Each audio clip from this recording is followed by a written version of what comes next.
아이성은 적답고 막 이게 정도는 막 우리가 충분히 쉽게 정복하리라 하고 아이성에 쳐들어갔는데 아이고 상상을 초월하는 아이성의 백성들이 그만 이스라엘 백성들을 엄청나게 두들겨 패서 많은 사람이 죽었어요.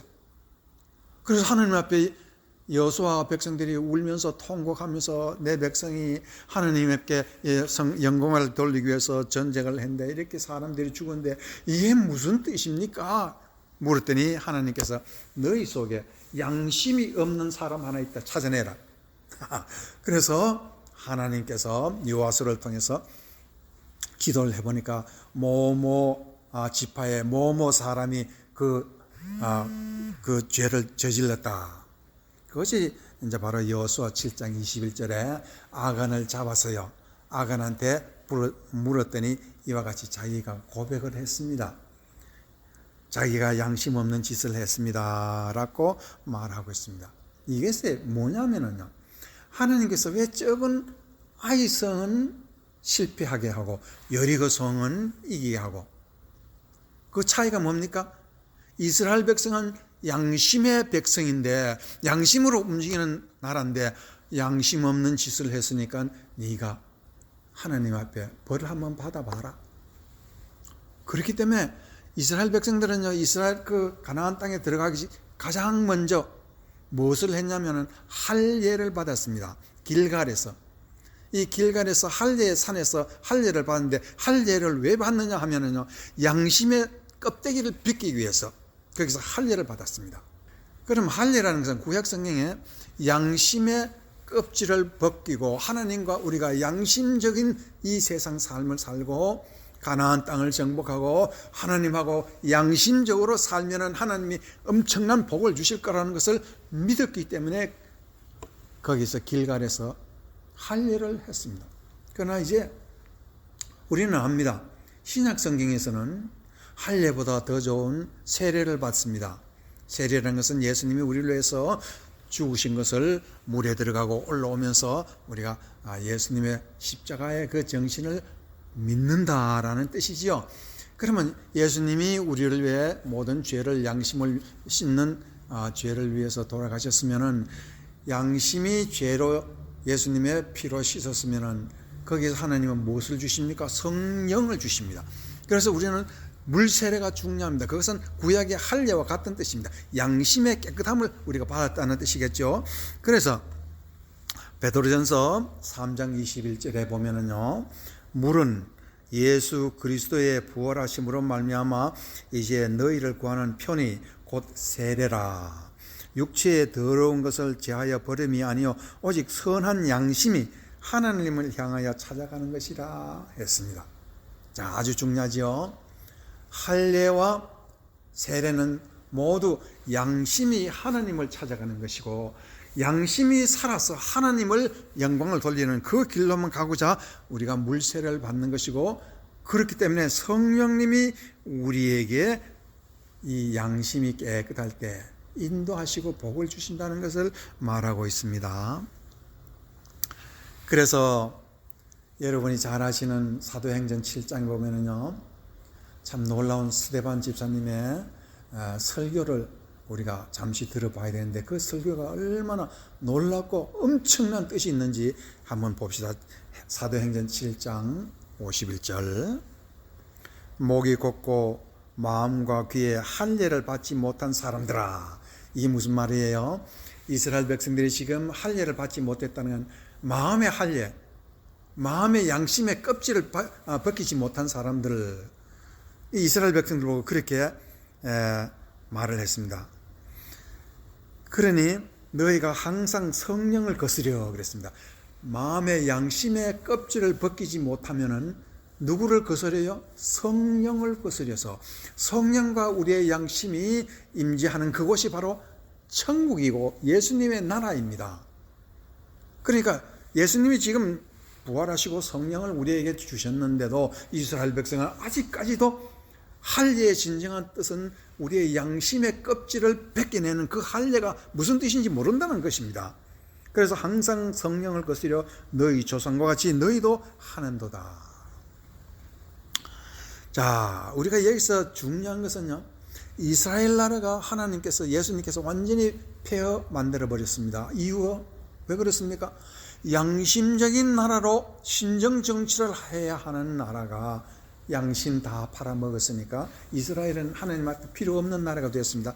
그래서 예수님은 그 예루살렘의 아름다운 성전을 보고 다 무너진다 그러고, 성전의 벽까지도 돌 위에 돌 하나 남지 않고 다 무너진다고 얘기를 하면서 유대인들과 모든 바리새인들 앞에서 그 아주 악한 지옥의 자식들이라고 얘기한 이유가 무엇입니까? 양심을 거스렸기 때문입니다. 신정정치를 거스렸기 때문에, 그렇지 않으면 양심 없는 신정정치는 필요 없다고 이스라엘 나라는 이 땅에서 없애버렸습니다. 자, 그러면 예수님의 나라는 양심의 나라입니다. 그러면 그 양심의 나라에서 어떠한 역사가 있어야 하는 것이냐라는 것을 우리가 알아야 되겠죠. 그러면 예수님의 나라는 양심의 나라인데, 그 양심의 나라에서 무엇이 있어야 되느냐?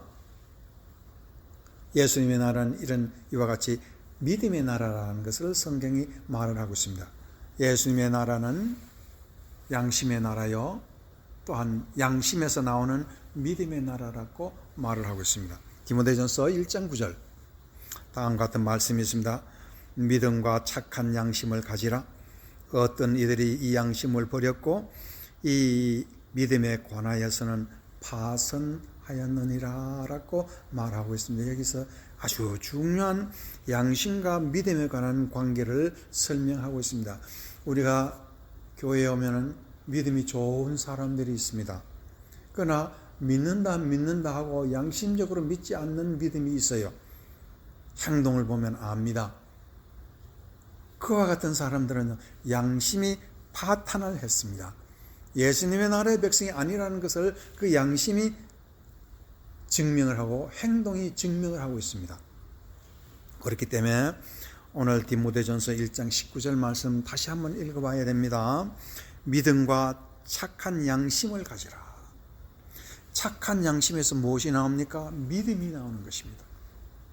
그 말은 뭐냐면, 양심이 무엇을 받습니까? 예수님의 말씀을 받습니다. 그 받은 말씀이 바로 믿음이 되는 것입니다. 그러니까 우리가 설교를 듣습니다. 설교를 왜 듣느냐? 양심으로 하나님의 말씀을 알아듣기 위한 것입니다. 양심이라는 것은 conscience, 함께 안다. 믿음이라는 것이 아는 것이 지식이 없는 믿음은요, 미신이라고 그랬습니다. 우리가 교회에 와서 성경 말씀을 배우고 또 배우고 깨닫지 못하면 또 설교하고 또 설교합니다. 그 이유는요, 양심이 깨닫지 못하기 때문에 우리가 말씀이 잘 안 들어가요. 그러면 이 세상의 사람들은 양심은 4가지 종류의 양심이 있다 그래요. 하나는 선한 양심도 있고, 두 번째 약한 양심도 있다 그러고, 세 번째는요 더러운 양심도 있다 그러고, 네 번째는요 화인 맞은 양심도 있다 그래요. 화인 맞았다, 아니 불에 타서 새까맣다. 여러분, 양심 새까만 사람들이 있죠. 그것을 화인 맞은 양심이라고 그래요. 근데 선한 양심은 어떤 양심이냐면요, 말씀이요 마음속에 귀속에 살살 들어와요. 그 사람이 바로 누구예요? 선한 양심이 가진 사람이에요. 이 사람이 바로 예수님 나라의 백성이에요. 그래서 예수님도 그러한 면에서요, 우리가 알아듣게 쉽게 하신 말씀이 있어요. 마태복음 13장 씨 뿌린 자의 비유에서 다음같이 마태복음 13장 23절을 보면 참 귀한 말씀이 거기 있는데, 좋은 땅에 뿌리었다 하는 것은 말씀을 듣고 깨닫는 자니 결실하여 혹 100배, 혹 60배, 혹 30배 열매를 얻느니라. 이 말씀에서 우리가 아는 것은요, 좋은 땅이라는 것은요, 양심이 선한 양심을 가진 사람이에요.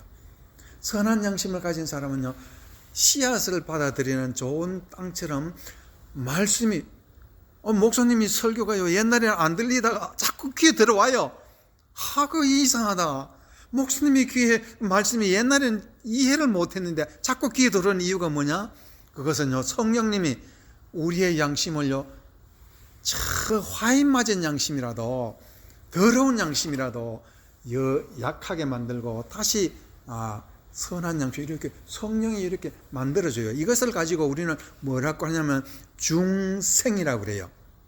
중생이라는 것은 죽은 양심, 화인 맞거나 더럽거나 약한 양심을 예수님의 보혈의 피로 씻어서 선한 양심 만들어주는 것을 가지고, 변화되는 것을 가지고 중생이라고 해요. 중생, 거듭난다.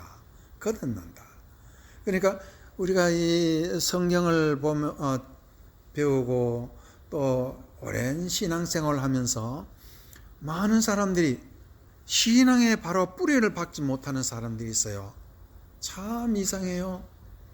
100명 200명 있어도요, 교회에 겨우 신앙의 뿌리 박은 사람은요 10명 이하예요.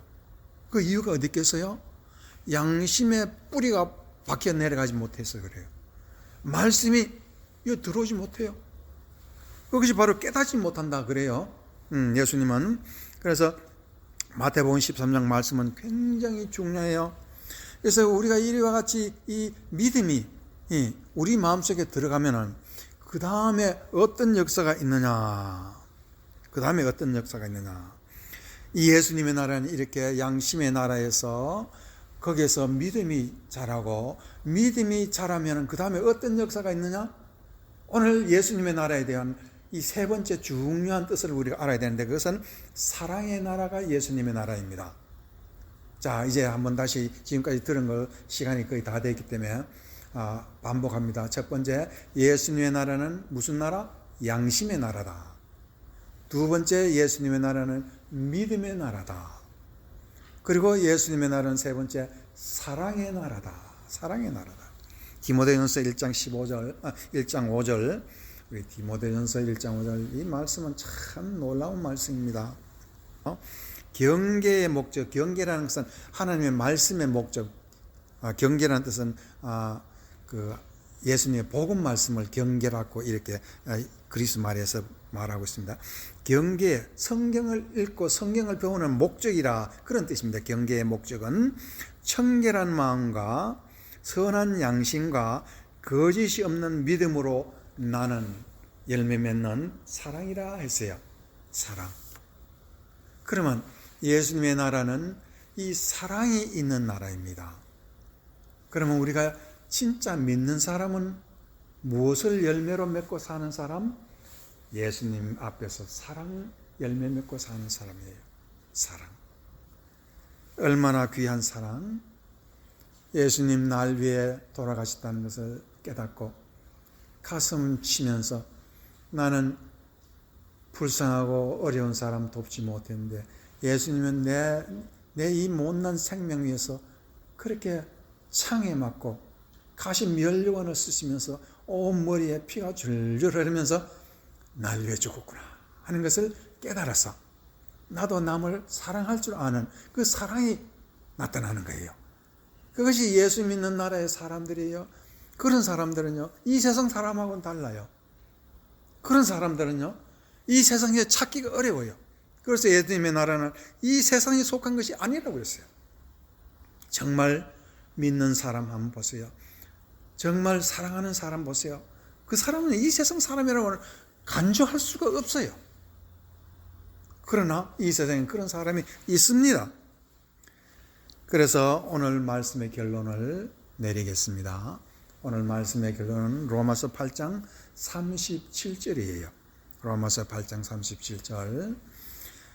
그러나 이 모든 일에 우리를 사랑하시는 이로 말미암아 우리가 넉넉히 이기느니라. 이긴다 그랬어요. 이긴다는 말은 성공했다 그런 뜻이에요.